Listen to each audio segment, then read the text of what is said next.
எல்லோருக்கும் வணக்கம். இன்னைக்கு 8ஆம் நாள் குழம்பாக பார்த்தீங்கன்னா உங்களுக்கு வாழைத்தண்டு புளிக்குழம்பு செஞ்சு காமிக்க போறேங்க.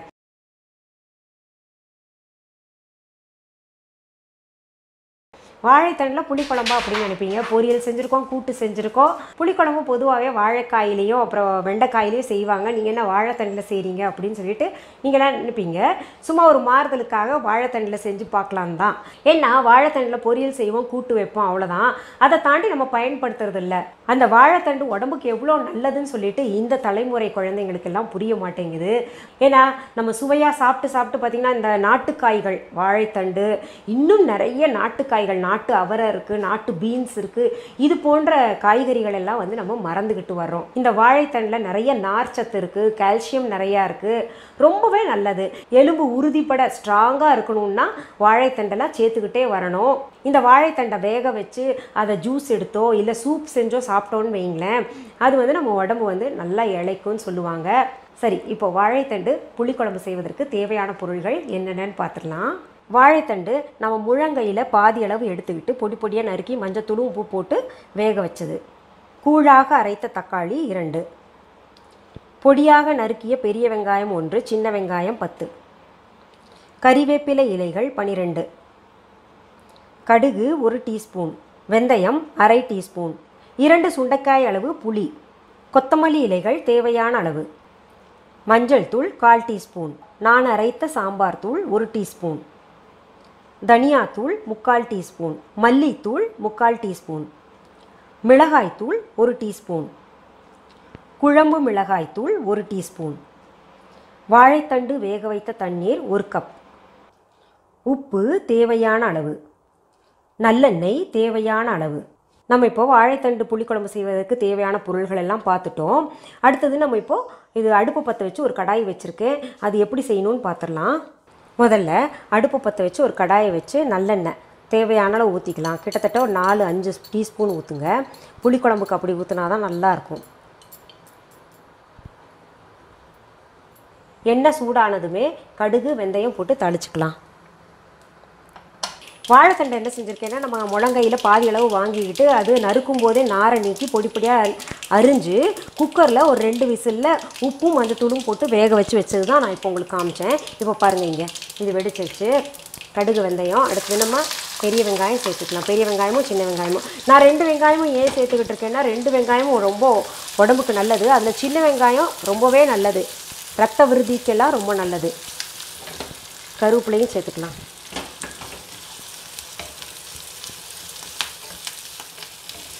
இதில் பச்சை மிளகா நான் உங்களுக்கு சொல்ல மறந்துட்டேன், அதனால் 2 பச்சை மிளகா கீறி வச்சதை நான் போட்டேன். வெங்காயம் இப்போ வதங்கிருச்சு பாருங்கள். அடுத்தது நம்ம தக்காளி போடணும்.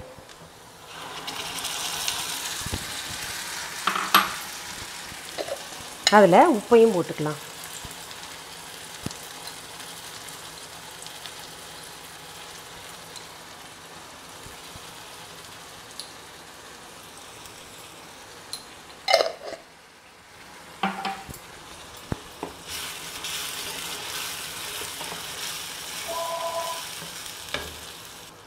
தக்காளி ஓரளவு பச்சை வாசனை போயிடுச்சு. இப்போ நம்ம எல்லா தூள்களையும் சேர்த்துக்கலாம். மஞ்சத்தூள், மிளகாத்தூள், மல்லித்தூள், நான் அரைத்த சாம்பார் தூள், அது போட்டால் தான் இதுக்கு நல்லாயிருக்கும் கொஞ்சம். அடுத்தது குழம்பு மிளகாய்த்தூள், அடுத்தது மல்லி இலை கொஞ்சம்.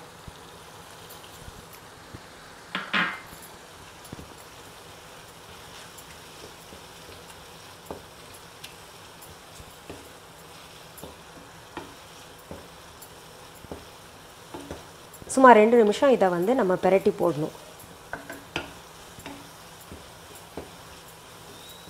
அடுத்தது இந்த வாழைத்தண்டு நம்ம வேக வச்ச தண்ணியை வீணாக்க வேண்டாம், அதை சேர்த்துக்கலாம்.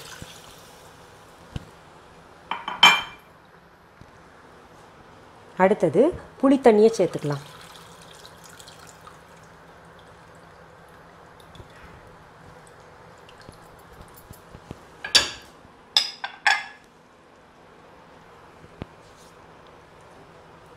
இதெல்லாம் சேர்த்து நல்லா கலந்து விட்டுறலாம். நல்லா ஒரு கொதி வரட்டும், அப்புறம் வாழைத்தண்டு நம்ம சேர்ப்போம்.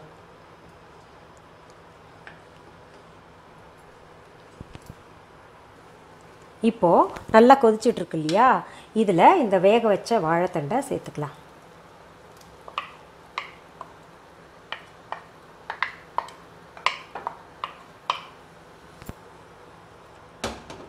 சேர்த்து விட்டு நல்லா கொதிக்கவே விட்டுறலாங்க, திறந்து வச்சே கொதிக்க விட்டுறலாம்.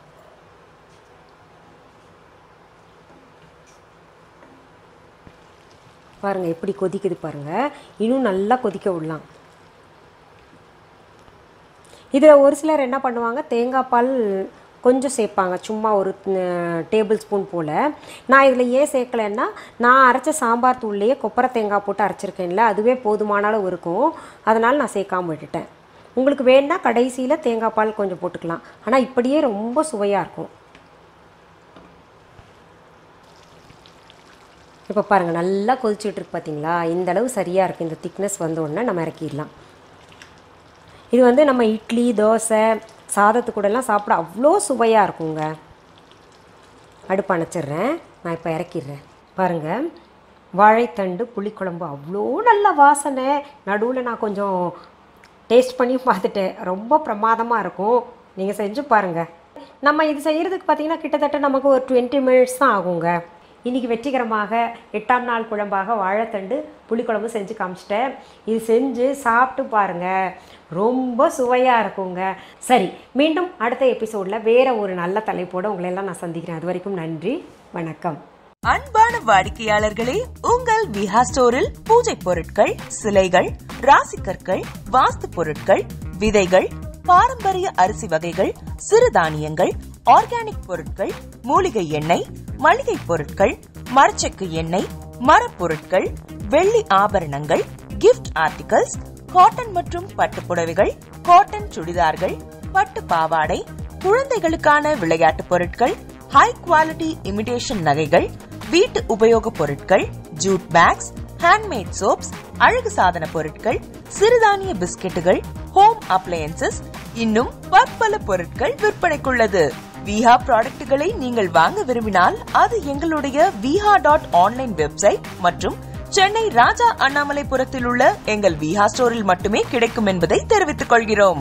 வேறு எந்த ஆன்லைன் வெப்சைட்களிலும் விஹா ப்ராடக்ட்கள் விற்பனைக்கு கிடையாது என்பதை நீங்கள் கவனத்தில் கொள்ள வேண்டும். எங்கள் விஹா ஸ்டோரின் விலாசத்தை கண்டறிய கூகுள் மேப்ஸில் விஹா ஸ்டோர் என்று டைப் செய்தால் வழியை கண்டறியலாம். www.viha.online வெப்சைட்டிலும் விஹா ஸ்டோரின் அட்ரஸ் உள்ளது.